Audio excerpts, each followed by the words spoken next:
నా యందు మీరుండి మాట్లాడమని, మా జీవితాలకు అవసరమైన సంగతులను మాకు నేర్పించమని యేసు నామములో ఈ ప్రార్థన అడుగుచున్నాము తండ్రి, ఆమేన్. ప్రభువునందు ప్రియమైన దేవుని వల్లరా, మీ అందరికీ క్రీస్తు నామములో నా శుభాభివందనములు తెలియజేస్తూ ఉన్నాను. ప్రియులారా, ఈ సమయంలో బైబిల్ పరిశోధన తరగతిలో మనం నేర్చుకోబోతున్న ఒక ప్రాముఖ్యమైన సంగతి దేవుని మందసం యొక్క మర్మం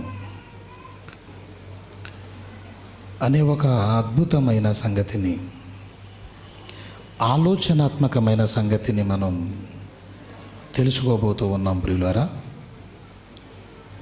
బైబిలులో ఎన్నో ఆశ్చర్యకరమైన సంగతులు ఉన్నాయి.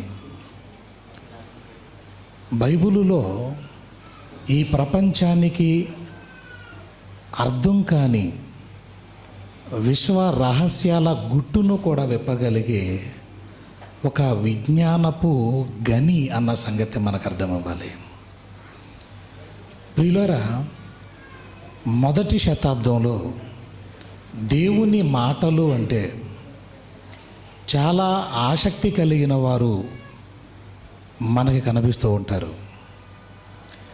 వారిని గురించి మనం ఒక మాటను ఆలోచన చేయగలిగితే, అపోస్తుల కార్యములు 17వ అధ్యాయము 11వ వచనాన్ని ఒకసారి మనం చూసి ముందుకు వెళదాం. ప్రియులారా, వీరు అనగా బెరయ అనే పట్టణంలో ఉన్న క్రైస్తవులు. వీరు థెస్సలోనిక అనే పట్టణంలో ఉన్న క్రైస్తవుల కంటే గనులు అన్నాడు. చూడండి, దేవుడు గనులు అన్న మాటను ఎవరిని గురించి చెబుతున్నాడు అంటే బెరయ అనే పట్టణంలో ఉన్న క్రైస్తవులు. వారు గనులు, దేవుని చేత గొప్పవారు, గనులు అని పిలువబడినవారు. ప్రియ దేవుని పిల్లలారా, ఎందుకు గనులు వీళ్ళు? ఎందుకు గనులట? ఆసక్తితో వాక్యమును అంగీకరించి పౌలును శీలయును చెప్పిన సంగతులు అలా ఉన్నవా లేవా అని ప్రతి దినము లేఖనములను పరిశోధించుచూ వచ్చిరి. చూసారా? ఏమండి, బెరయ అనే పట్టణంలో ఉన్న క్రైస్తవులు చూసారా? వాక్యం అంటే మహా పిచ్చి, ఆసక్తి. అంతేకాదు, ప్రతిరోజు లేఖనములను పరిశోధిస్తూ వస్తున్నారట. ఏమండి, అంత తీరిక ఎక్కడ దొరికిందండి వీళ్ళకి? మనం ప్రతిరోజు పరిశోధించి చేసేవాళ్ళు ఎవరైనా కనపడ్డారా మనకి ఎప్పుడన్నా? మీరు ఎప్పుడన్నా చూసారా? నెలకే ఒకసారి పరిశోధన అంటేనే మనం ఇబ్బంది పడుతూ ఉంటాం. 2 నెలలకైనా సరే ఇబ్బంది పడుతూ ఉంటాం మనం. వారానికి ఒకసారి అంటే ఇంకా ఇబ్బంది పడతాం మనం. కానీ బెరయ అనే పట్టణంలో క్రైస్తవులు చూసారా? ప్రతిరోజు. అందుకు దేవుడు వారిని గనులు అన్నాడు. ఈరోజు వాక్యం అంటే ఆసక్తి కలిగి ప్రతిరోజు కావాలని కోరుకునే గనులు ఎక్కడున్నారు? దేవుని గురించి గనుడు అని వ్రాయబడి ఉంది. దేవుని గురించి గొప్పవాడు. ఆ తర్వాత గనులుగా గొప్పవారిగా ఉండే అవకాశం ఎవరికి ఇచ్చాడు? ప్రతిరోజు వాక్యమును పరిశోధన చేస్తున్న వారికి, నేర్చుకుంటున్న వారికి. ప్రియులారా, అలా మీరు పరిశీలన చేయగలిగితే ఆశ్చర్యకరమైన సంగతులు దేవుడు మనకి చెబుతాడు. ప్రియులారా, ప్రతిరోజు పరిశీలన చేస్తేనే తెలుసుకునేంత గొప్ప జ్ఞానపు గని మన చేతుల్లో ఉన్న బైబిల్. అలా మనం పరిశోధన చేస్తే ఎలాంటి సంగతులు బయటపడుతున్నాయో ఇప్పుడు మనం ఆలోచించబోతున్నాం. ప్రియమైన దేవుని పిల్లలారా, అదే దేవుని మందసం యొక్క మర్మం. ఈ పాఠంలో మనం ఆలోచన చేయగలిగితే ప్రియులారా, చాలామంది అండి మేధావులు, శాస్త్రవేత్తలు కొన్ని వస్తువుల గురించి అన్వేషణ చేస్తున్నారు, పరిశోధన చేస్తున్నారు. అవి ఎప్పటికీ దొరకటం లేదు. ఆ వస్తువులను ఎలాగైనా సాధించాలి, సంపాదించాలని ఆలోచన చేస్తున్నారు ప్రియమైన దేవుని పిల్లలారా. అందుకే దేని గురించి ఆలోచిస్తున్నారో ప్రపంచ దేశాలు అది ఉంటే ఒక లాభాన్ని సంపాదిస్తాయి, విజయాన్ని పొందగలుగుతాయి అని ఆలోచించి ఏం చేశారంటే ఒక వస్తువుని అన్వేషణలో శాస్త్రవేత్తలు, ఆర్కియాలజిస్టులు, ఏమండి బైబిలు పండితులు చాలామంది ఆ వస్తువుల కొరకు పరిశోధన చేస్తున్నారు. ఇంతకు ఏంటి ఆ వస్తువు అని మనం ఆలోచన చేయగలిగితే దేవుని నిబంధన మందసం. అది ఏ దేశంలో అయితే ఉంటుందో ఆ దేశం యుద్ధాలను జయిస్తుంది, అనుకున్నవి సాధిస్తుంది, ఆ దేశం ఆశీర్వదించబడుతుంది అని ఎరిగి చాలామంది పరిశోధన చేస్తున్నట్టుగా ఈ మధ్యకాలంలో ఎక్కువగా మనం వినగలుగుతున్నాం ప్రియమైన దేవుని పిల్లలారా. దీని గురించి ఈ మధ్యకాలంలో చలనచిత్ర నిర్మాణ దర్శకుడండి, హాలీవుడ్, మన తెలుగు కాదు, హాలీవుడ్ చలనచిత్ర నిర్మాణ దర్శకుడు స్టీఫెన్ స్పీల్బర్గ్ అనేవాడు ఏం చేశాడంటే ఒక సంచలనమైనటువంటి సినిమాను ఒకటి తీశాడు మధ్యకాలంలో. ఇండియానా జోన్స్ అనే ఒక వీరుణ్ణి అందులో చూపిస్తూ riders of the last arc అనే ఒక చిత్రాన్ని నిర్మించాడండి. అందులో వీరుడు ఒక మందసాన్ని ఎలాగైనా కైవసం చేసుకోవాలని పోరాటం చేసి చిట్ట చివరికి ఆ మందసాన్ని దక్కించుకుంటాడు. సంచలనంగా ప్రదర్శించబడిన సినిమా అది. ప్రియమైన దేవుని పిల్లలారా, ఇప్పుడు ప్రపంచ దేశాలలో ఉన్న మేధావులు, ఆర్కియాలజిస్టులు, బైబిల్ స్కాలర్సు, పండితులు, మేధావులు వెతుకుతున్న ఆ మందసం ఎక్కడుందని పరిశోధనలు జరుగుతున్నాయి. ఒకసారి ఈ సంఘటన మనం ఆలోచించగలిగితే ప్రియులారా, ప్రపంచ దేశ మేధావులందరూ వెతుకుతున్న ఈ మందసం ఎక్కడుంది? దీని గురించి మనం ఆలోచించగలిగితేనండి, క్రీస్తు పూర్వం అండి 587వ సంవత్సరంలో యెరూషలేము దేవాలయం, బంగారపు దేవాలయం, దావీదు గారి ఆలోచన, సొలొమోను గారి చేత నిర్మించబడిన ఆ దేవాలయం క్రీస్తు పూర్వం 587వ సంవత్సరంలో ధ్వంసం చేసేసాడండి బబులోను రాజు. కూలగొట్టేశాడు దేవాలయాన్ని.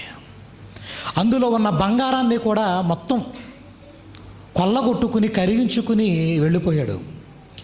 ఆ తర్వాత ఆ మందసం ఏమైపోయిందో అప్పటి నుంచి దాని ఆచూకీ ఎవ్వరికీ తెలియదు ప్రియులారా. ఇంతకు మందసం అంటే ఏంటి? ఇది ఆలోచించగలిగితేనండి, మందసం అంటేనండి ఒక తుమ్మ కర్రతో చెక్కతో చేయబడిన ఒక బాక్స్. దాని పొడవు దాని ఎత్తును మనం ఆలోచించగలిగితే 122 సెంటీమీటర్లు ఉండి ఆ చెక్క పైన బంగారపు తాపడంతో చేయబడి ఆ బాక్సుకు నలుదిక్కుల కూడా 4 ఉంగరాలు, రింగ్స్ వాటికి అమర్చబడి అందులో కర్రలు అమర్చి ఉండటం.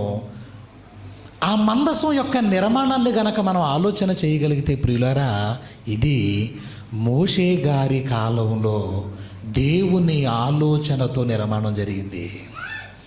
మీకు ఇప్పుడు చూపిస్తున్నాను, అదిగో చూడండి మందసం, అదిగోనండి అది మందసం. దాని గురించి శాస్త్రవేత్తలు వెతుకుతున్నారు ఇప్పటికి, ఇంకా కూడా దీని గురించి వెతుకుతున్నారు. చూసారా, తుమ్మకర్రతో చేయబడిన ఒక బాక్స్ ఇది. ఒక బాక్స్ బంగారంతో తాపడం చేయబడింది చూడండి. పైన ఒక మూత కూడా ఉంది, దానికి ఒక మూత, దానిని కరుణాపీఠము అంటారు. దాన్ని ఒక మూత ఉంది, దానిని కరుణాపీఠము అంటారు.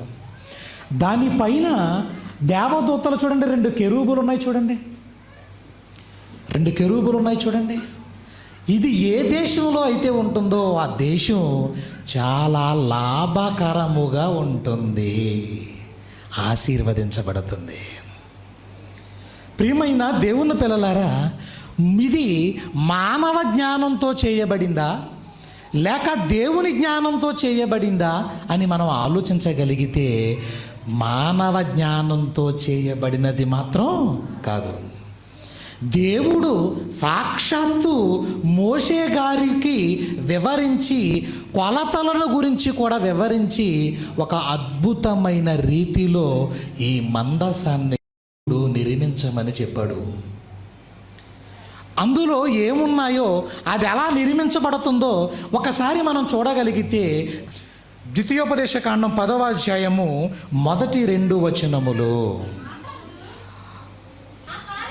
ఆ కాలమందు యెహోవా మునిపటి వాటి వంటి 2 రాతి పలకలను నీవు చెక్కుకొని, మోషే గారితో అంటున్నాడు, నాయనా మోషే, మొదటిసారి రాతి పలకలు నీకు ఇచ్చాను నేను, 10 ఆజ్ఞలతో కూడిన రాతి పలకలను ఇచ్చాను కదా.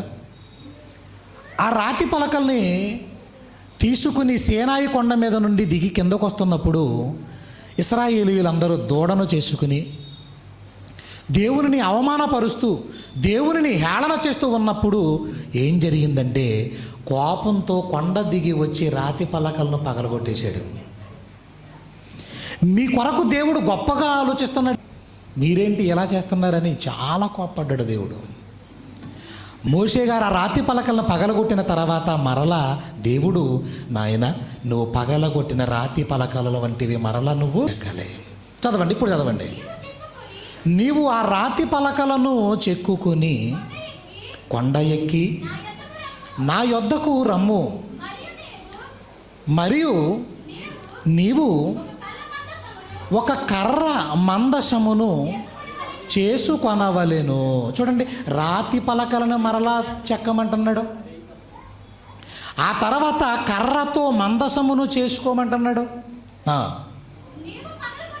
నీవు పగులగొట్టిన మొదటి పలకల మీద ఉన్న మాటలను నీవు ఈ పలకల మీద వ్రాసిన తర్వాత నీవు ఆ మందసములో వాటిని ఉంచవలెనని నాతో చెప్పాను. ప్రియమైన దేవుని పిల్లలారా, ఈ మాటను జాగ్రత్తగా మీరు ఆలోచించగలిగితేనండి, ఆ మందసంలో రాతి పలకలను ఉంచమంటున్నాడు దేవుడు. ఆ మందసంలో రాతి పలకలను ఉంచమంటున్నాడు, దీని లోపల ఉంచమంటున్నాడు రాతి పలకల్ని.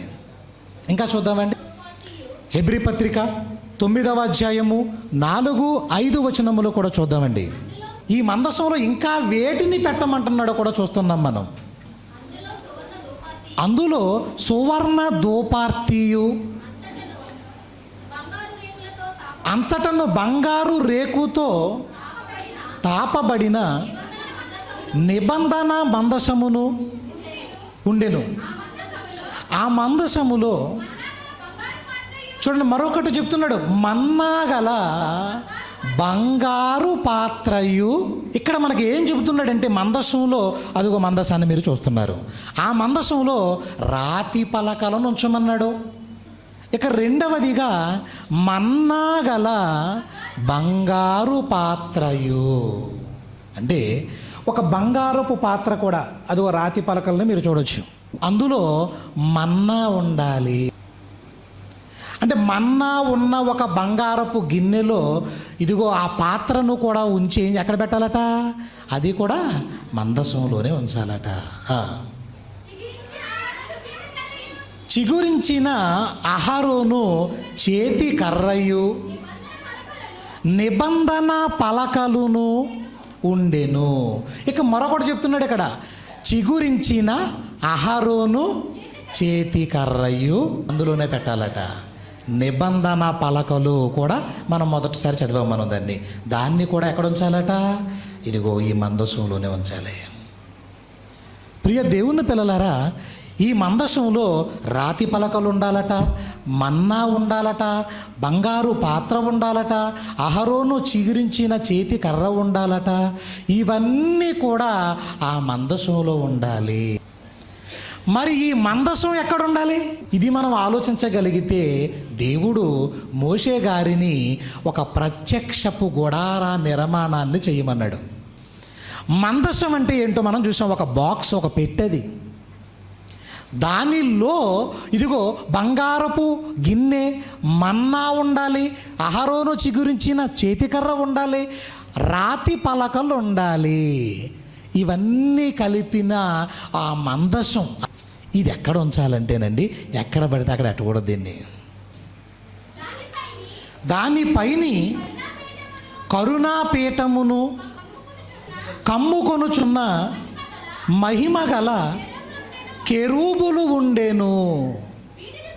వీటిని గూర్చి ఇప్పుడు వివరముగా చెప్పవల్లబడదు. అంటే వీటిని గురించిన పరిపూర్ణమైన వివరణ మీకు నేను చెప్పవల్లబడదు అంటున్నారు. చూడండి పౌలు గారు. ప్రియ దేవుని పిల్లలారా, ఈ మందసం గురించిన ఆలోచన మనం చేయగలిగితే, ఇంకా దాని గురించి ఎన్ని సందర్భాలు చెప్తున్నాడంటే దానిని ఎక్కడ ఉంచాలని చెబుతున్నాడో మరొక సంగతిని కూడా మనం చూడగలిగితేనండి, మోషే గారి ద్వారా దేవుడు ఒక ప్రత్యక్ష గుడారాన్ని కట్టమన్నాడు. అందులో 2 భాగాలు ఉండాలి. మళ్ళీ పరిశుద్ధ స్థలం ఉండాలి, అతి పరిశుద్ధ స్థలము కూడా ఉండాలి. ఇప్పుడు ప్రత్యక్ష గుడారములో 2 విభాగాలు ఉన్నాయి. మళ్ళీ పరిశుద్ధ స్థలము ఉంది, అతి పరిశుద్ధ స్థలం. అంటే పరిశుద్ధ స్థలము కన్నా పవిత్రమైన అతి పరిశుద్ధ స్థలము ఒకటి ఉండాలి అందులో. ఇప్పుడు మందసాన్ని ఎక్కడ ఉంచాలంటే దేవుడు ఎక్కడ ఉంచమంటున్నాడంటే అతి పరిశుద్ధ స్థలములో మందసమును ఉంచమంటున్నాడు. అది ఎంత ముఖ్యమైనదో ఒక్కసారి ఆలోచించండి. అతి పరిశుద్ధ స్థలములో, ప్రత్యక్ష గుడారములో ఈ మందసం ఉండాలి. ఈ మందసము లోపల రాతి పలకలు ఉండాలి, మన్నా ఉండాలి, బంగారపు గిన్నె ఉండాలి, అందులో అహరోను చిగురించిన చేతి కర్ర ఉండాలి. ఇవన్నీ ఉండినదే దేవుని నిబంధన మందసము.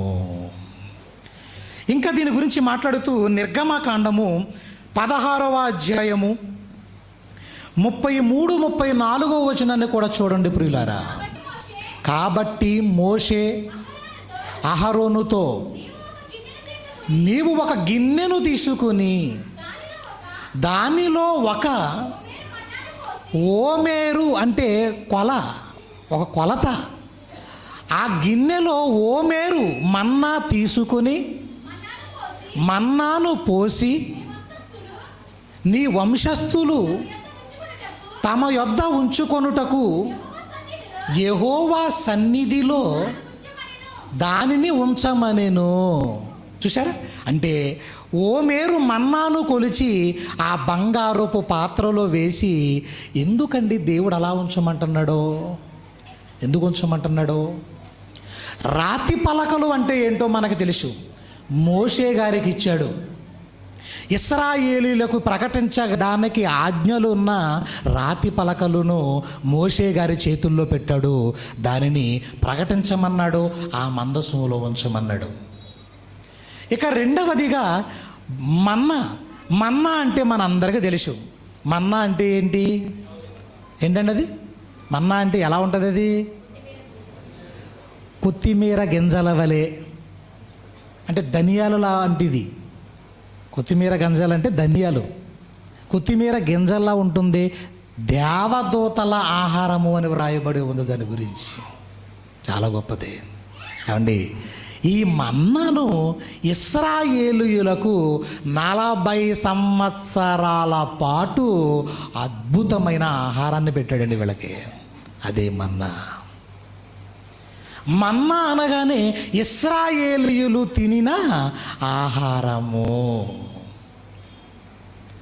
ఇక అహరోను చిగురించిన చేతికర్ర, ఇదేంటంటేనండి, ఇశ్రాయేలీలు అందరూ కూడా మేము గొప్ప అని గ్రూపిజం అనేది ఏర్పడిపోతున్నప్పుడు, వాదోపవాదాలు అనేవి ఏర్పడిపోతూ ఉన్నప్పుడు దేవుడు ఒక అపురూపమైన ఆలోచన చేశాడు.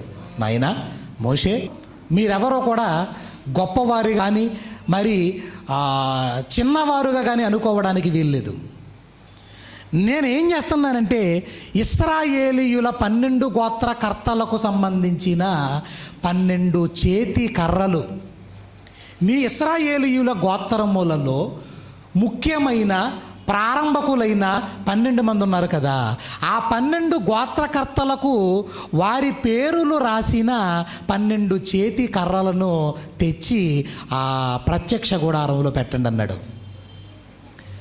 అలా ఉంచినప్పుడు అందరూ కూడా చేతి కర్రలు ఒక్కొక్కటి అహరోనుకు సంబంధించిన లేవి ఆ కర్ర ఒకటి ఉంది, యోధాకు సంబంధించిన కర్ర ఒకటి, అన్ని చేతి కర్రలు కూడా ఆ ప్రత్యక్ష గుడారంలో ఉంచారు.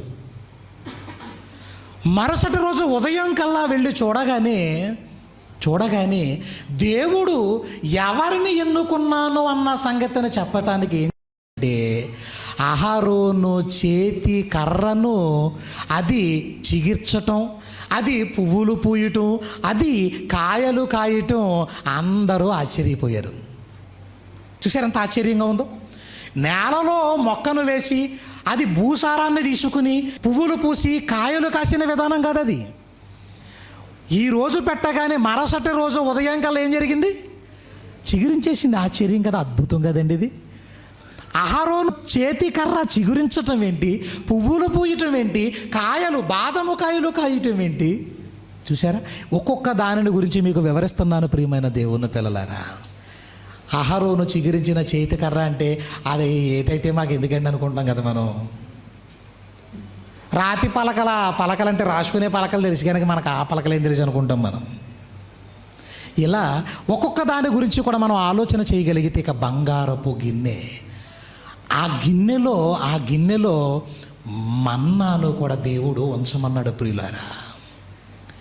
ఇలా మందసములో ఉంచిన దేవుని జ్ఞానంతో తయారు చేయబడి ఒక అద్భుతమైన మందసంలో ఈ ముఖ్యమైన వస్తువులను ఉంచి అతి పరిశుద్ధ స్థలములో ఉంచమంటున్నాడంటే ఏదో ఆలోచన ఉందండి దేవుడికి. చూద్దాం. నిర్గమాకాండము 25వ అధ్యాయము 10 నుంచి కొన్ని వచనముల వరకు చూద్దామండి. వారు తుమ్మకర్రతో ఒక మందసమును చేయవలెను, దాని పొడుగు 2 మూరలున్నర, దాని వెడల్పు 3.5. చూసారా, నిర్గమకాండము 25వ అధ్యాయం 10వ వచనం నుంచి చూస్తున్నాం మనం. వారు తుమ్మకర్రతో ఒక మందసమును చేయవలెను, దాని పొడుగు 2 మూరలన్నర, దాని వెడల్పు 3.5, దాని ఎత్తు 3.5, దాని మీద మేలిమి బంగారు రేకు పొదిగింపవలెను. అలాగే కదండి ఉంది, అది అలాగే కదా ఉంది. దాని మీద మేలిమి బంగారు రేకు పొదిగింపబలెను, లోపలను వెలుపలను దానికి పొదిగింపవలెను. దాని మీద బంగారు జవను చుట్టూ కట్టవలెను. దానికి 4 బంగారు ఉంగరములను పోత పోసి, చూసారండి, ఉంగరములు అంటే ఇగో 4 ఆ కర్రలను దూర్చటానికి ఉపయోగించిన రింగులు ఉన్నాయి చూసారా, అవి ఉంగరములు. రైట్. ఒక ప్రక్కను 2 ఉంగరములు, ఎదుట ప్రక్కను 2 ఉంగరములను ఉండునట్లు దాని 4 కాళ్లకు వాటిని వేయవలెను. తుమ్మకర్రతో మోతకర్రలను చేసి వాటికి బంగారు రేకులను పొదిగించి వాటితో ఆ మందసమును మోయుటకు ఆ ప్రక్కల మీది ఉంగరములలో ఆ మోతకర్రలను దూర్చవలెను. ఆ మోతకర్రలు ఆ మందసపు ఉంగరములలోనే ఉండవలెను. ప్రియమైన దేవుని పిల్లలారా, ఇంకా కిందకు చదవగలిగితే, వాటిని దాని యొద్ద నుండి తీయకూడదు, ఆ మందసములో నేను నీకిచ్చు శాసనములను ఉంచవలెను, మరియు నీవు మేలిమి బంగారుతో కరుణాపీఠమును చేయవలెను, దాని పొడుగు 2 మూరలున్నర, దాని వెడలపు 3 మరియు 2 బంగారు కెరూబులను చేయవలెను. కరుణాపీఠము యొక్క 2 కొనలను నకిషీ పనిగా చేయవలెను. ఈ కొనను ఒక కెరూబును, ఆ కొనను ఒక కెరూబును చేయవలెను. ఇదంతా చూస్తుంటే ప్రియులారా, దేవుడు ఇప్పటి వరకు చూసిన ఒక్కొక్క వస్తువును గురించి ఒక్కొక్క మాట చూసాం మనం. మొత్తం కలిపిన వివరాలన్నీ కలిగిన సందర్భాన్ని కూడా మనం చూడగలిగాం. ఇంత ఒక ఏదో ప్రత్యేకత కలిగిన వస్తువుగా దేవుడే ప్రత్యేకించి చెయ్యమన్నాడు. ఇది ఎలా ఉండాలో అన్న ఆలోచన చెప్పింది దేవుడే. అందులో వేటిని ఉంచాలో అని చెప్పింది దేవుడే. దానిని ఎక్కడ పడితే అక్కడ ఉంచకూడదు అని చెప్పింది దేవుడే. అతి పరిశుద్ధ స్థలములో కూడా దాన్ని ఉంచండి వివరించింది కూడా దేవుడే. మందసం వెనుక మానవ హస్తము ఏమీ లేదు. ప్రియమైన దేవుని పిల్లలారా, దేవుని హస్తం ఉంది.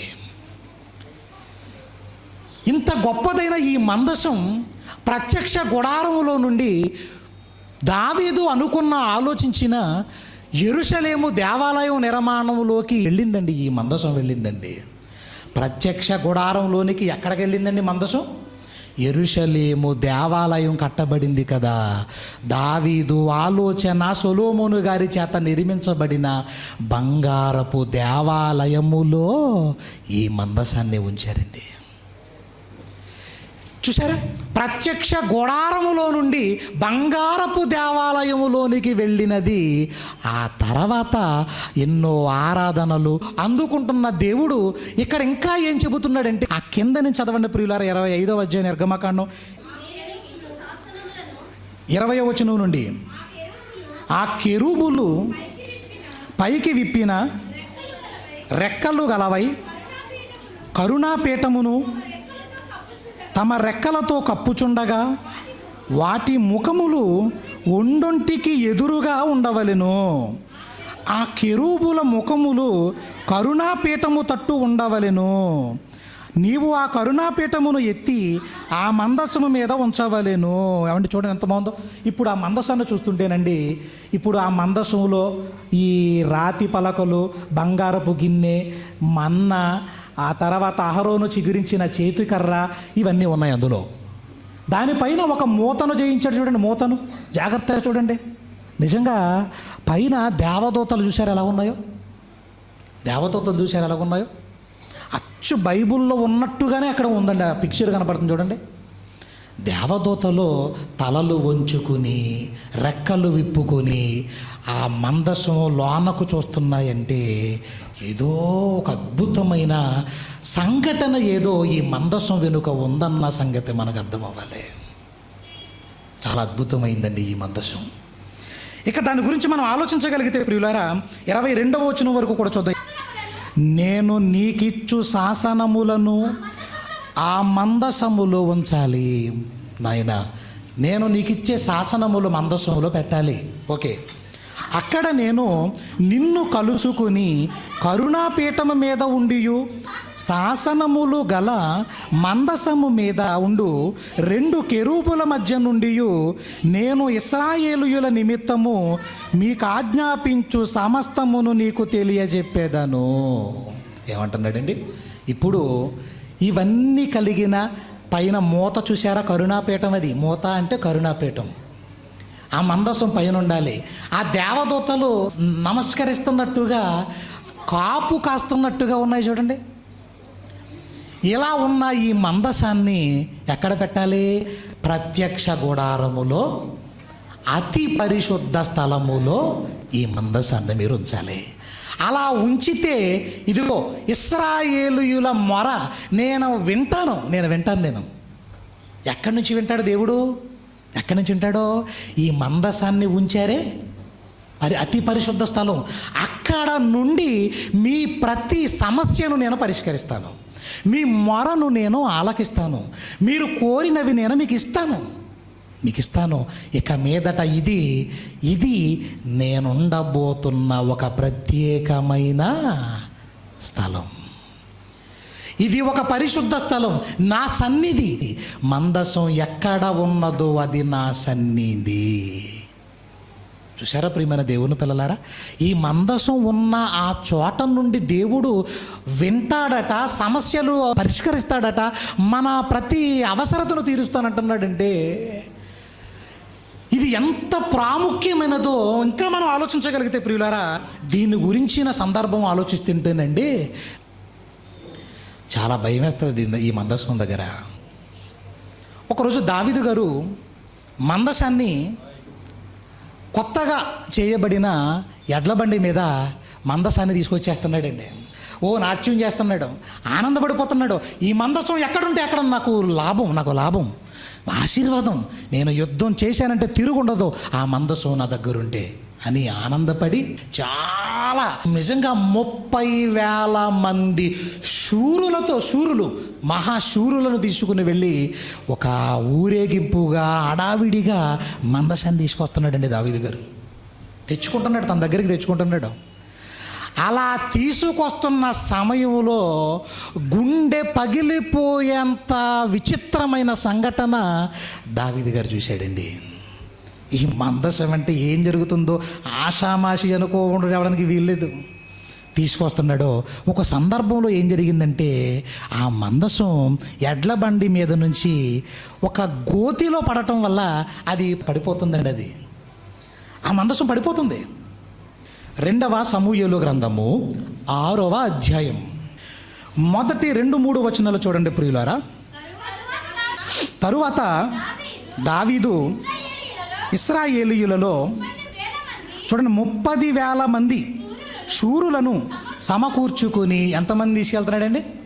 30,000 మంది శూరులు, మహావీరులు పోగు చేయబడి తీసుకెళ్తున్నారని చూడండి. బయలుదేరి కెరూబుల మధ్య నివసించు సైన్యములకు చూడండి ఆ మందసానికి ఉన్న ఒక అద్భుతమైన పేరు, ఒక గౌరవప్రదమైన పేరు ఒకటి ఉంది చూడండి ఆ మందసానికి. సైన్యములకు అధిపతియగు యెహోవా అను తన నామము పెట్టబడిన దేవుని మందసము. ఆ మందసానికి మరో గౌరవప్రదమైన పేరేంటండి? సైన్యములకు అధిపతియగు యెహోవా అను నామము పెట్టబడిందంట ఆ మందసమునకు. చూసారా ఎంత అద్భుతమైన పేరుందండి మందసానికి. సైన్యములకు అధిపతియగు యెహోవా అను నామం, ఆ పేరు పెట్టబడిందంట ఆ మందసానికి. ఎంత గొప్పది ప్రియులారా. ఆ మందసాన్ని తీసుకొస్తున్నాడు చూడండి ఇప్పుడు. దేవుని మందసమును అచ్చట నుండి తీసుకుని వచ్చుటకై తన యొద్ద ఉన్న వారందరితో కూడా బాయిలా యెహూదాలో ఉండి ప్రయాణమాయెను. వారు దేవుని మందసమును క్రొత్త బండి మీద ఎక్కించి గిబియాలో ఉన్న అబీనాదాబు యొక్క ఇంటిలో నుండి తీసుకుని రాగా, అబీనాదాబు కుమారులకు ఉజ్జాయును అహ్యోయును ఆ క్రొత్త బండిని తోలిరి.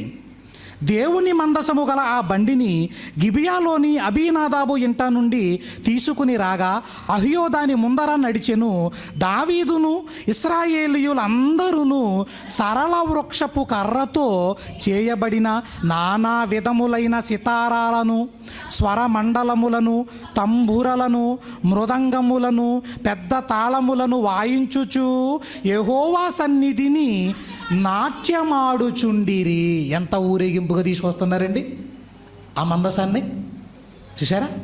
ఇప్పటికే మీకు చాలా వరకు అర్థమైపోయి ఉంటుందండి. ఆ మందసం అంటే ఆషామాషి కాదు.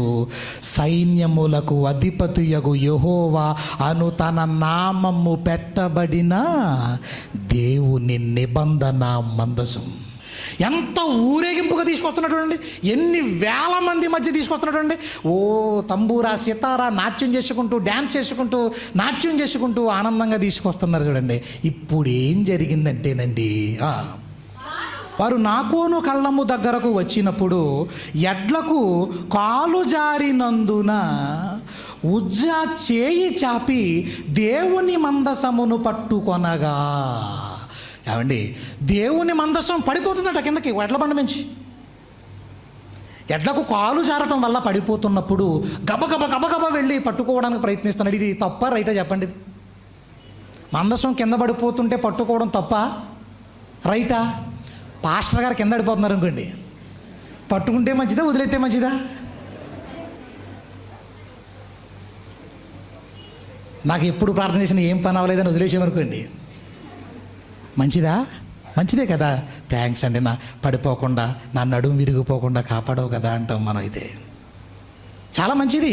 ఎవరైనా సరే పడిపోయిన వారిని పట్టుకోవడం మంచిదే. ఇక్కడ చాలా గొప్పదైన దేవుని మందసం పడిపోతుంటే ఉజ్జా తట్టుకోలేక గబగబ వెళ్ళి పడిపోతున్న మందసాన్ని పట్టుకున్నాడు. చేత్తో పట్టుకున్నాడండి. ఇది మనకు తప్పు కాదు ప్రియమైన దేవుని పిల్లలారా. కానీ వెంటనే ఏం జరిగిందో చూడండి. యెహోవా కోపము ఉజ్జా మీద రగులుకొని అతడు చేసిన తప్పును బట్టి దేవుడు ఆ క్షణమందే అతన్ని మొత్తగా అతడు అక్కడనే దేవుని మందసము వద్ద పడి చచ్చిపోయేను. అయ్య బాబోయ్, చచ్చిపోయాడంటే ఇందులో తప్పేమని కనపడుతుందా మనకు అసలు తప్పే కనిపించటం లేదు. కానీ దేవునికి కోపం వెంటనే రగులుకుందట. రగులుకొని ఎక్కడకక్కడే మొత్తగానే మందసం కళ్ళము ఎదుట కుప్పకూలిపోయి చచ్చిపోయాడు. ఉజ్జా చచ్చిపోయాడండి. ఈ సంఘటన అంతా చూస్తున్నాడు ఎవరో? దావీదు గారు. ఇది ఎక్కడ కూడా వల్ల బాబు అనుకున్నాడు. ఇంకా నాకేదో లాభం తెచ్చి పెడుతుందని, నేనేదో విజయం సాధిస్తాను కదా అని ఈ మందసాన్ని తెచ్చుకుంటుంటే ఆ మందసం పోనీలే పడిపోతుంది కదా అన్న జాలితో పట్టుకుంటే మందసాన్ని పట్టుకోగానే చచ్చిపోయాడేంటి? దీనికి ఒక నమస్కారం. బాగొద్దు బాబోయ్ ఇదో అనుకున్నాడండి. బాబోయ్ నాకొద్దు బాబోయ్ అనుకున్నాడు. గుండె ఆగిపోయినంత పని అయింది వాళ్ళందరికీ. నాకొద్దు. ఒబేదేదోము అనే ఒక వ్యక్తి ఉన్నాడు అక్కడ. నువ్వు తీసుకెళ్ళిపో, దీన్ని నా దగ్గరికి రావడానికి వీల్లేదు, ఈ మందసం నాకొద్దు. భయపడ్డాడండి దావీదు. నాట్యం చేసుకుంటూ ఆనందిస్తూ సంతోషంగా గంతులు వేసుకుంటూ ఆ మందసాన్ని తీసుకొస్తున్న ఈ దావీదు ఈ సంఘటన జరగగానే వెంటనే మనసు మారిపోయింది. నాకొద్దు బాబోయ్, నేను చచ్చిపోతానేమో ఈ మందసం దగ్గర అనుకున్నాడు.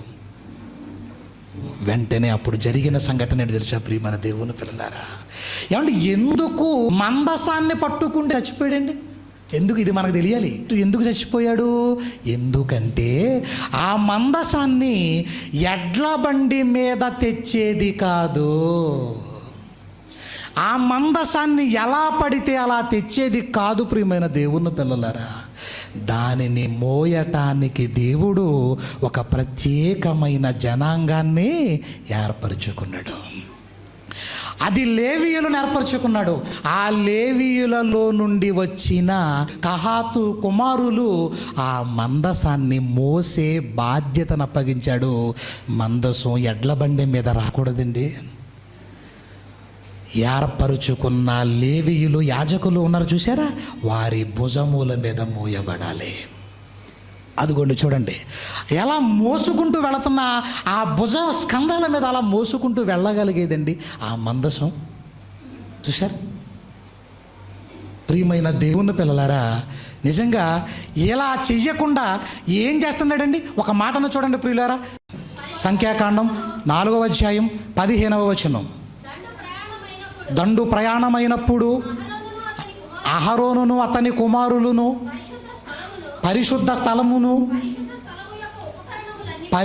స్థలము యొక్క ఉపకరణములన్నిటినీ కప్పుట ముగించిన తర్వాత కహాతీయులు దానిని మోయడానికి రావాలి. ఎవరు మోయాలండి? కహాతీయులు, లేవి అనే వంశాన్ని దేవుడు ఏర్పరచుకున్నాడో నా మందిరానికి సంబంధించిన కార్యక్రమాలన్నీ చేయటానికి నేను లేవీయులను ఏర్పరచుకున్నాను. ఆ లేవీయులలో ఒక కుమారుడే కహాతు. అతని కుమారులు ఇదిగో మీరు మాత్రమే ఈ మందసాన్ని మోయాలి. కానీ ఉజ్జా ఏం చేస్తున్నాడో, దావీదు ఏం చేస్తున్నాడో, ఎడ్ల బండి మీద మోసుకొచ్చేస్తున్నాడు దాన్ని. ఊరుకుంటాడా దేవుడు? పైగా దాన్ని పడిపోతుంటే చేత్తో పడుకుంటాడు. ఎవరు పడతారు పడుకోవచ్చా?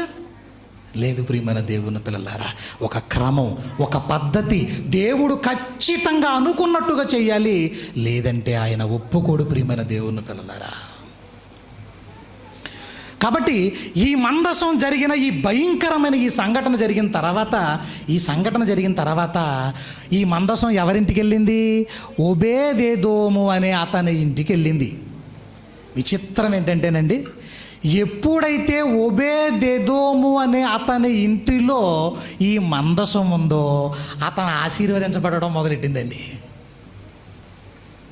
ఇప్పుడు అతను అభివృద్ధి చెందుతున్నాడు, అతను గొప్పవాడైపోతున్నాడు, అతను చాలా గొప్పవాడైపోతున్నాడు. ఇప్పుడు ఈ వార్త ఎవరికి తెలిసింది? మళ్ళీ దావీదుకి తెలిసింది. చూసారా, ముందు భయపడిపోయి అమ్మో నాకు వద్దు అన్నవాడు నాకు మళ్ళా కావాలి, మందసం కావాలి. చూడండి, ఆ 2వ సమూయేలు గ్రంథము 6వ అధ్యాయం 9 నుంచి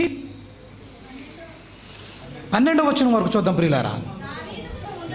దేవుని మందసము ఉండుట వలన యెహోవా ఓబేదెదోము ఇంటి వారిని అతనకు కలిగిన దానిని అంతటిని ఆశీర్వదించుచున్నాడన్న సంగతి దావీదునకు వినబడి దావీదు పోయి దేవుని మందసమును ఆ ఓబేదెదోము ఇంటిలో నుండి దావీదు పురమునకు ఉత్సవముతో తీసుకుని వచ్చాను అంటున్నాడు. చూడండి ప్రియమైన దేవుని పిల్లలారా, ఈ మరలా దావీదుకి మనసు పుట్టింది, ఆలోచన కలిగింది మందసం మీద.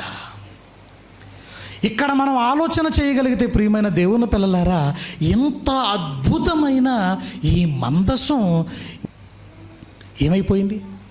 యెరూషలేము దేవాలయం ధ్వంసం అయిపోయిన తర్వాత, దానిని కూలగొట్టేసిన తర్వాత ఆ మందసం ఏమైపోయిందండి? ఏమైపోయింది? ఆ మందసంలో ఉన్న రాతి పలకలు ఎక్కడ కూరుకుపోయాయి? మట్టిలో ఆ మన్నా ఏమైపోయింది? ఆ బంగారపు గిన్నె ఎక్కడకు పోయింది? అహరోను చిగురించిన చేతికర్ర ఏమైపోయింది ప్రియులారా? మట్టిలో కూరుకుపోయాయా? మన్నులో మన్నుగా కలిసిపోయిందా? ఏమైపోయింది ఇదంతా? ఆ మందసం ఎక్కడుంది? దానిని ఎవరు చూశారు? అది ఎక్కడుంది? ఇవన్నీ మనం ఆలోచన చేయాలి ప్రియమైన దేవుని పిల్లలారా. నోవహు గారి వాడ ఆరారాతు పర్వతాల మీద సముద్రం 5,000 మీటర్ల లోతులో భూగర్భంలో కూరుకుపోయి ఉందని ఈ మధ్యకాలంలో పరిశోధకులు చెబుతున్నారండి. అలా ఈ మందసం ఏమైనా ఎక్కడన్నా భూగర్భంలో కూరుకుపోయిందా? మన్నులోకి వెళ్ళిపోయిందా? ఏమైపోయింది ఆ మందసం? దాని ఆచూకి సడన్గా మాయమైపోయింది. ఎక్కడికి వెళ్ళిపోయింది? ఇదంతా ఒక్కసారి ఆలోచిస్తే ప్రియమైన దేవుని పిల్లలు, జాగ్రత్తగా దేవుని వాక్యం దగ్గర మనం ఉండి తీరాలి. అందుకేనండి ఎందుకంత సీరియస్గా ఉజ్జాను చంపేశాడంటే, చాలా స్ట్రిక్ట్ అండి దేవుడు. ఆయన చాలా రోషం కలిగిన వాడు, ఆయన చాలా పౌరుషం కలిగిన వాడు. ఎక్కడ కాంప్రమైజ్ అవ్వడు అన్న సంగతి మనకు అర్థమవుతుంది. దేవుని పిల్లలారా, దేవుడు చాలా సీరియస్గా ఉన్నాడు ఈ విషయంలో. అందుకే ఇప్పుడు మనం కూడా వాక్యం విషయంలో ఎలా పడితే అలా ఉండడానికి వీల్లేదు ప్రియులారా. ఎంత జాగ్రత్తగా ఉండమంటున్నాడో ఒక సందర్భాన్ని చూసి మనం ముందుకు వెళదాం. కీర్తనల గ్రంథము 119వ అధ్యాయం 3 నుంచి 5 వచనముల వరకు. వారు ఆయన మార్గములలో నడుచుకొనుచు ఏ పాపమును చేయరు, నీ ఆజ్ఞలను జాగ్రత్తగా గైకొనవలెనని నీవు మాకు ఆజ్ఞాపించి ఉన్నావు. దేవుడు ఏమని ఆజ్ఞాపించాడు ప్రజలకు? ఏమని ఆజ్ఞాపించాడు? నీ ఆజ్ఞలను జాగ్రత్తగా గైకొనాలి. చాలా సీరియస్గా ఉండాలి ప్రియులారా. ఏమండి, మనం ఎక్కడ మోసపోయినా పర్వాలేదండి, కానీ వాక్యం దగ్గర మాత్రం మోసపోకూడదండి. ఏదో ఒకటి లేరు అనుకోకూడదు ప్రియమైన దేవుని పిల్లలారా. చాలా జాగ్రత్తగా ఉండమంటున్నాడు వాక్యం దగ్గర. చూసారా, శరీరానికి మంచి ఆహారం కావాలి, ఆరోగ్యంగా ఉండాలంటే మంచి ఆహారం కావాలి. ఆత్మ ఆరోగ్యంగా ఉండాలన్నా మంచి జీవాహారమైన వాక్యం కూడా మనకు అవసరం ప్రియులారా. ఒకవేళ మంచి వాక్యాన్ని మనం దేవునికి ఇవ్వకపోతే ఆత్మ క్షీణించిపోతుంది, ఆత్మ నశించిపోతుంది, ఆత్మ చిక్కిపోతుందన్న సంగతి మనకు అర్థం అవ్వాలి ప్రియులారా. మంచి వాక్యాన్ని ఇస్తున్నారా ఆత్మకు? అంటే మంచి నీళ్లు తాగుతాము, మంచి భోజనం చేస్తాము, మంచి ఫ్రూట్స్ తీసుకుంటున్నాము, మంచి వస్త్రాలు ధరిస్తున్నాము, అన్నీ మంచివి కావాలనుకుంటున్నాం. మనం మంచి వాక్యాన్ని కావాలని కోరుకుంటున్నామా? ఇంకా ఏమన్నాడు చదవండి. ఆహా, నీ కట్టడలను గైకొనున్నట్లు నా ప్రవర్తన స్థిరపడి ఉండిన ఎడల ఎంత మేలు. చూసారా, నీ ఆజ్ఞలన్నిటినీ నేను లక్ష్యము చేయునప్పుడు నాకు అవమానము కలుగదయ్యా, నాకు అవమానం కలగదయ్యా. నీ మాటల్ని జాగ్రత్తగా మేము పరిశీలించాలి, జాగ్రత్తగా గైకొనాలి, అవునా కాదా అని పరిశీలించాలి, జాగ్రత్తగా వాక్యాన్ని నేర్చుకోవాలి, పాటించాలి అనే కదా దేవుడు మనకు ఆజ్ఞాపించింది. ఇదే కదా ఆజ్ఞాపించింది. ప్రియ దేవుని పిల్లలారా, ఇంత అద్భుతమైన ఈ దేవుని నిబంధన మందసం, ఆజ్ఞలు కలిగిన, రాతి పలకల మీద ఆజ్ఞలు కలిగిన ఈ మందసం, మన్నా కలిగిన ఈ మందసం, అహరోను కర్ర కలిగిన ఈ మందసం, ఈ మన్నా కలిగిన బంగారపు గిన్నె కలిగిన ఈ మందసం ఇప్పుడు ఏమైపోయినట్టు ప్రియమైన దేవుని పిల్లలారా? ఎక్కడ? శాస్త్రవేత్తల పరిశోధనలో దొరకదా? బైబుల్ పండితులు వెతుకుతున్న ఆ మందసం వాళ్ళ చేతికి దొరకదా? దొరకదండి. చాలామంది ఏమనుకుంటున్నారంటే ఇథియోపియా దేశంలో ఉందండి, ఒక బైబిల్ హిస్టరీ ఛానల్లో ఇథియోపియా దేశంలో ఉందండి ఆ మందసము అంటున్నారండి. నిజమా? ఇథియోపియా దేశంలో ఉందా? ఏమండి, అసలు ఇథియోపియా దేశం అనేది ఎలా ఉంటుందో తెలుసా? అక్కడున్న ప్రజలు ఎలా ఉంటారు? అస్థిపంజరాలాగా చిక్కిపోయి, ఆహారం లేక, తిండి లేక, విలవిల్లాడిపోయి, నీరు లేక చచ్చిపోతున్నారండి. ఆ ప్రాంతాలలో కరువుతో చచ్చిపోతున్నారండి. ఇప్పుడు ఇథియోపియా దేశంలోనే మందసం ఉన్నట్టయితే ఆ దేశం ఎలా ఉండాలి? పచ్చగా, సస్యశ్యామలంగా, సమృద్ధిగా, సారవంతంగా ఉండాలి ప్రియమైన దేవుని పిల్లలారా. మరి లేదు కదా, లేదు. ఇక్కడ మీరు జాగ్రత్తగా ఆలోచించగలిగితే మందసాన్ని ఏమైపోయిందో, యెరూషలేము ధ్వంసమైపోయిన తర్వాత ఆ మందసం ఎక్కడుందో, ఏమైపోయిందో ఒక వ్యక్తి చూసేశాడండి. దాన్ని ఆ సీక్రెట్ చూసేశాడు. ఎక్కడ కనబడింది? ఎవరతను? ఏ రాళ్ల మధ్య కనబడింది? ఏ కొండల గుహ దగ్గర కనిపించింది? ఏ చెట్లు దగ్గర కనిపించింది? ఎక్కడ ఉన్నది ఆ మందసం? ఎవరు చూశారు దానిని అని మనం ఆలోచించగలిగితే ఎవరు చూశారో తెలుసా ప్రియమైన దేవుని పిల్లలారా? యేసు క్రీస్తు వారి శిష్యులలో ఒకడైన యోహాను గారు ఆ మందసం ఏమైపోయిందో అన్న సంగతి చూసేశాడు. యోహాను గారు, యేసుక్రీస్తు వారి ప్రియమైన శిష్యుడైన యోహాను గారు, ఆయన చూసేశాడు ఆ మందసం ఎక్కడుందో. ఇప్పుడు చూడండి ప్రియులారా, ప్రకటన గ్రంథం 11వ అధ్యాయము 19వ వచనం. మరియు పరలోకమందు దేవుని ఆలయము, ఎక్కడ? పరలోకమందు దేవుని ఆలయము తెరవబడగా దేవుని నిబంధన మందసము ఆయన ఆలయములో కనబడెను. ఎక్కడుందట? పరలోకానికి ఎత్తబడిపోయిందండి ఆ మందసం. ఈ భూగర్భాలలో శాస్త్రవేత్తలు, ఆర్కియాలజిస్టులు, బైబిల్ పండితులు ఎంతమంది పరిశోధన చేసినా వాళ్ళకు దొరకదు. ఎందుకంటే ఆ మందసం పరలోకమందు ఉన్న దేవుని సన్నిధికి వెళ్ళిపోయింది.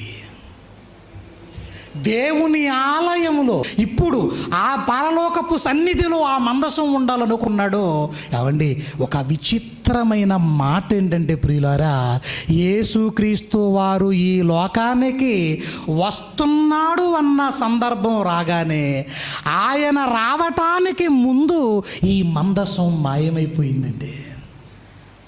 ఆయన రావటం, మందసం పోవటం ఏదో సంబంధం ఉంది ప్రియమైన దేవుని పిల్లలారా. యేసు ఆగమనంతో, యేసు రావడంతో ఈ మందసం అనేది కనబడకుండా ఎక్కడకు వెళ్ళిపోయిందో ఈ సంగతి తెలియక ఎప్పటికీ వెతుకుతున్నారు, అన్వేషణ చేస్తున్నారు. చూడండి, మరి ఆ భౌతికంగా ఉన్న ఆ మందసం ఏమైనట్టు ఆ మందసం కనబడకపోయినా ఆ మందసానికి సంబంధించిన వస్తువులు, దాని వెనుక ఉన్న దేవుని ఉద్దేశం ఎప్పటికీ ఈ ప్రపంచంలో ఉండాలని దేవుడు నిర్ణయించుకున్నాడు ప్రియులారా. ఈ మందసం భౌతికంగా కొద్ది కాలం పాటు మాత్రమే ఉండాలి. ఆ తర్వాత ఈ మందసం మరోలా ఉండాలి. ఇప్పుడు ఆ మందసం ఈ ప్రపంచంలోనే, ఈ లోకములోనే ఎలా ఉండాలని దేవుడు ఆ భౌతిక సంబంధమైన మందసాన్ని తీసుకొని పోయాడో ఇప్పుడు మనం ఆలోచించాలి ప్రియమైన దేవుని పిల్లలారా. ఏంటి అద్భుతం? ప్రపంచాన్ని దీవించిన, ఆశీర్వదించిన, సైన్యములకు అధిపతియగు యెహోవా అను నామము పెట్టబడిన ఆ మందసం ఇప్పుడు భూమి మీద లేదండి, ఉండటానికి వీల్లేదు ప్రియమైన దేవుని పిల్లలారా. దాని స్థానములో ఆత్మీయంగా, దానికి సాదృశ్యంగా మరొకటి రావాలనుకున్నాడు దేవుడు. మరొక మందసాన్ని ఈ భూమి మీద ఉండాలనుకున్నాడు. అదేంటో, దేనిని ఉండాలని కోరుకున్నాడో యేసు రావడంతో ఆ మందసం ఏమైపోయింది? యేసుక్రీస్తు వారు ఈ లోకానికి వస్తున్నాడు, కొద్ది దినాలలో వచ్చేస్తున్నాడు అనగా ఆ మందసం ఎక్కడికి పోయిందండి? పరలోకములోకి వెళ్ళిపోయింది. ఆయన రావటం, మందసం పోవటం ఏ ఉద్దేశంతో ఇది జరుగుతుందో ఒక బ్రేక్ తర్వాత మనం విందాం ప్రియమైన దేవుని పిల్లలారా. ప్రార్థన చేసుకుందామండి. ప్రేమ కలిగిన మా కన్న తండ్రి, కృప కలిగిన మా దేవ, ప్రపంచ శాస్త్రవేత్తలు వెతుకుతున్న మందసం ఎవరికి దొరకదు నాయన. ఇప్పుడు ఆ మందసాన్ని ఏ విధంగా మీరు ఉంచారో మా మధ్యన లోతుగా, వివరంగా మీ మాటలను మాకు తెలియజేయండి. మొదటి భాగంగా విన్న ఈ మాటలను నీ పిల్లల హృదయములలో పదిలిపరుచుకునే భాగ్యమును ప్రసాదించండి. అతి పరిశుద్ధ స్థలములో ఉంచబడిన ఈ మందసం, అందులో ఉన్న రాతి పలకలు, మన్న, గిన్నె, చేతి కర్ర,